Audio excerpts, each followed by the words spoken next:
Hey there again, it's Julie. I wanted to walk you through the persuasive presentation speech assignment because there's a lot of things to look at and think about, and I want you to be able to really have all your questions answered, hopefully, about this. If you have any additional questions after watching this video and reading through the assignment description, please feel free to email me. I'd be happy to help.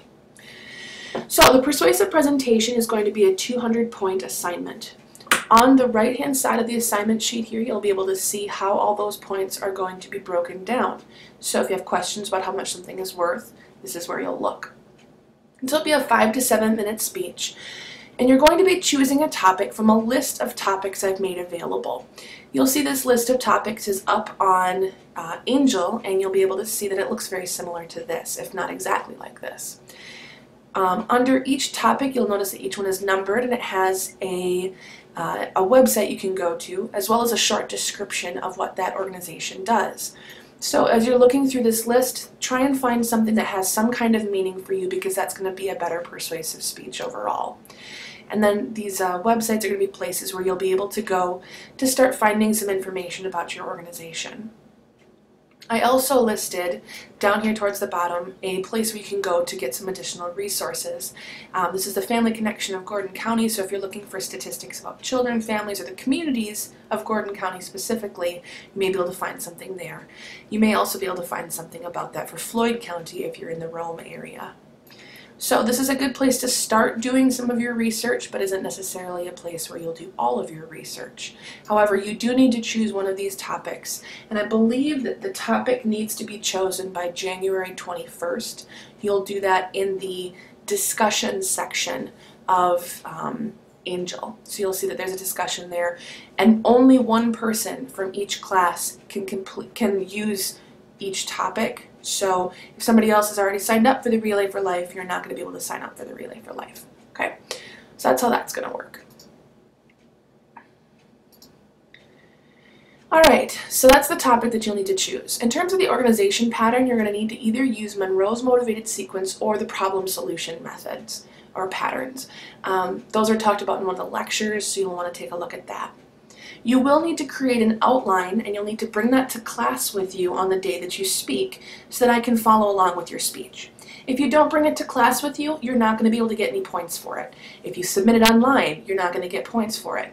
What I need is that outline to be able to follow along with what you're saying, so bring that to class with you. And then in terms of dress and attire, you need to have something somewhat professional, all right? You need to have some kind of dressy pants, so you don't want to wear jeans. You need to have some type of a nice top and some type of professional shoes. So you don't want to wear sweatpants and a shirt that has words on it and tennis shoes. You want to have something somewhat professional. Things you also want to avoid are going to be things that are going to distract your audience, such as shirts with wording on them, revealing clothing, noisy earrings, or that type of thing. The last thing to know about is that the delivery for this speech needs to be extemporaneous speaking. And we'll see that when we get to the grading rubric a little bit more, but in terms of the delivery, you must give an extemporaneous speech. If you do not, you're going to have really negative consequences for your grade. There are going to be some mini assignments within this larger assignment you're going to need to complete. And for the assignment due dates and all that, you're going to need to take a look at the table of due dates for the assignments. So in addition to completing your unit work for this week, these next few weeks, you're also going to need to be completing these mini assignments, which we'll talk about as we get there. You're going to need to properly orally cite at least 5 sources for this speech, which we'll talk about a little bit when we get into the research part. If you have questions on that, let me know. You do need to have your introduction and conclusion, including all of the important parts of those sections of your speech. You need to build your arguments, which we'll talk about in another lecture. And you need to start working on developing your delivery. That's going to be more part of Unit 3, so if you're not sure on what that all means, those eye contact, vocal qualities, gestures, etc., wait for Unit 3. That'll help out a lot with that. On your outline, there are several things that I do expect to see. I expect your outline to look very similar to the outline that I have posted. I've posted a sample outline on Angel, and I expect that it'll look very similar to that.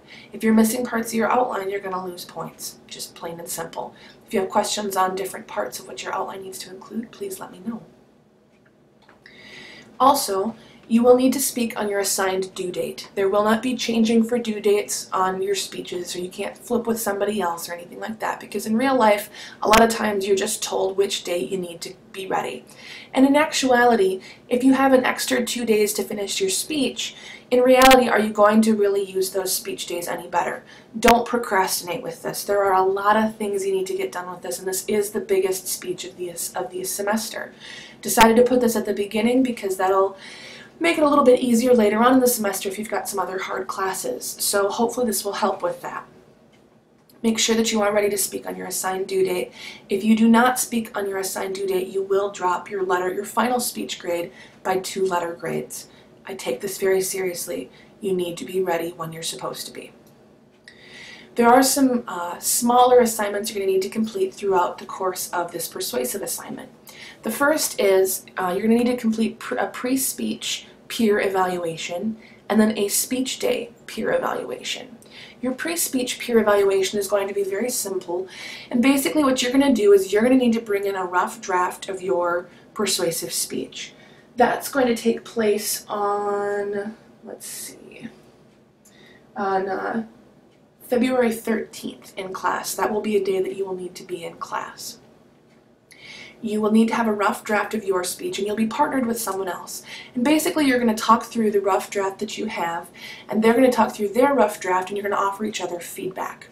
You're going to turn in a reflection of that, and then you're going to, a reflection of what happened with that, and a copy of your outline to me. There's a couple of reasons we're going to do that. First off, I'm going to be able to see the outline you have and offer you some suggestions. In addition, you're going to see the outline somebody else has and see, oh, I forgot to do this, I forgot to put a justification statement in, my argumentation here is not the best, whatever it might be. Okay? In addition, you're going to have a speech day evaluation, and that's going to be pretty simple. I'm going to give you a copy of the grading rubric, and you're going to need to fill out the grading rubric about what your partner was able to accomplish on or with their speech. You're going to be partnered with the same person you were partnered with for the pre-speech evaluation. So what I'm going to be looking for on that is that you fully complete the grading rubric. And in addition to that, you're going to be able to write some additional comments to your partner.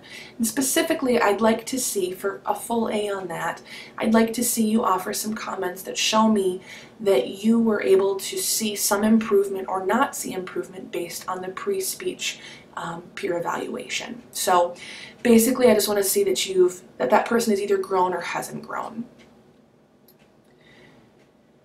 One of the other small assignments you're going to need to complete is an interview for data. You're going to need to complete an interview with some member of the community. After you've chosen your topic for this speech, I would highly recommend trying to find someone that you can interview. Now that might be somebody who's connected to your organization, as in somebody who works with the Relay for Life, or who works at the YMCA, or is a director, or something like that, some way that this person is connected to your organization. Or perhaps this is a person who is influenced by your organization, okay? So if your organization is trying to solve the problem of homelessness, perhaps you can talk with someone that you know who used to be homeless or who was helped out by this organization.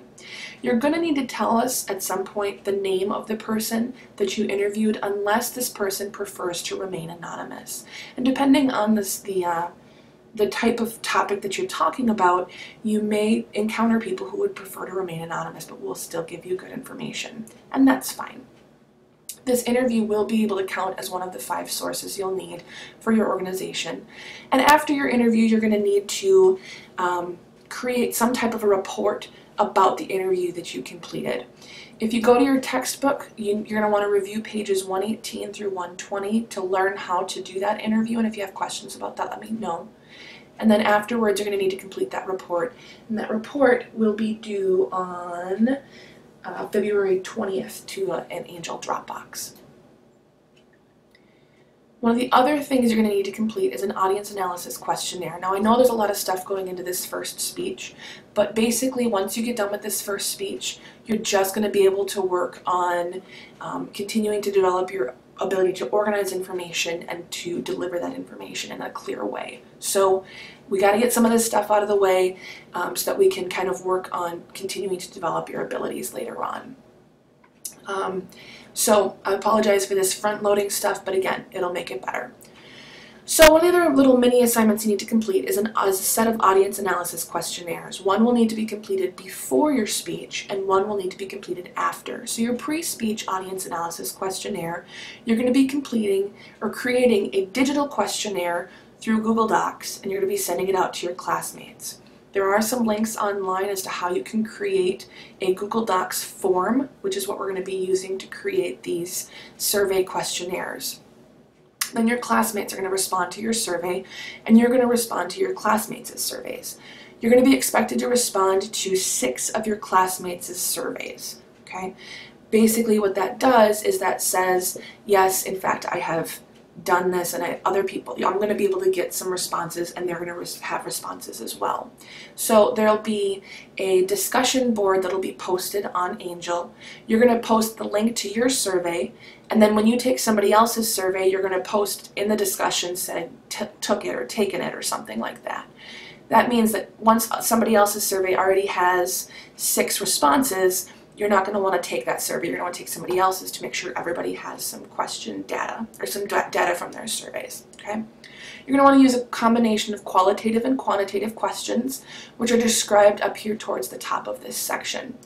After you've received responses to your survey, you're going to need to write a report about the data you found, which is outlined in this middle section here, and there will be a Dropbox up for that as well. Following your speech, you're going to need to create another questionnaire, and then you're going to have to create another questionnaire, and then after you've given your speech in class, you're going to need to hand out that questionnaire to your classmates to determine how effective your speech was. And then you're going to write a short report about that as well. It's going to be very similar, but it's also going to be very simple. So instead of having to create that one on Google Docs, you're going to just create that one and give it out in class.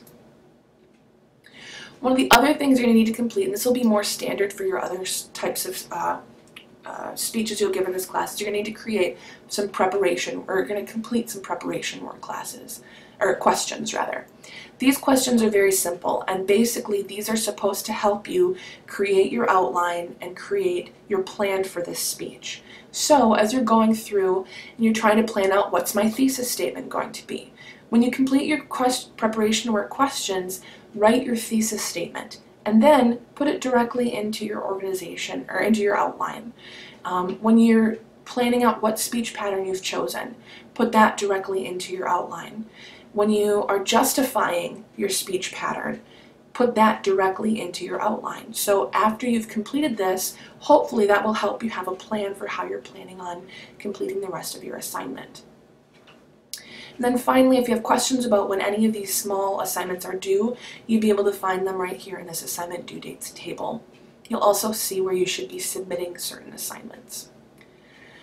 Now down here towards the bottom, the last page of this is going to be your, and I'll zoom out on this. The last page of this is going to be, ooh, that did not work so well, just kidding. All right. The last page of the assignment description is your rubric for the assignment. And this lays out exactly how I'm planning to grade you on each of your assignments, except for the interview, pre and post speech audience analysis. Those grading rubrics are actually with those mini assignments. So as you're looking back through each of these assignments, you can, or as you're looking through this assignment description, you'll see, how am I going to be grading your vocal delivery? How am I grading your visual delivery? What things am I looking for? What am I looking for in terms of content? That type of thing. There's a couple of things I want to draw your attention to. So I've given a basic category here to the left, and then specific things I'll be looking for in the next column here. So I'm looking for your diction and speaking style to be clear and understandable to get an A. If it's difficult to understand you at times, you're not going to get an A on that. That's just how that's going to work. In terms of your tone, are you modulating your tone? Are you moving up and down? Do you sound interested? Do you sound passionate? That's going to be what you need to have an A. If you sound pretty even throughout, if you sound like you're reading from your paper the whole time, that's how you're going to get a B in the class. And if you have questions about this, that's things to be able to ask me in class or on email. Another thing to note is if you do not give a persuasive speech, you will lose points. So take a look at this part of the grading rubric as well. And then if you are an inattentive audience member, that's another way you can lose points.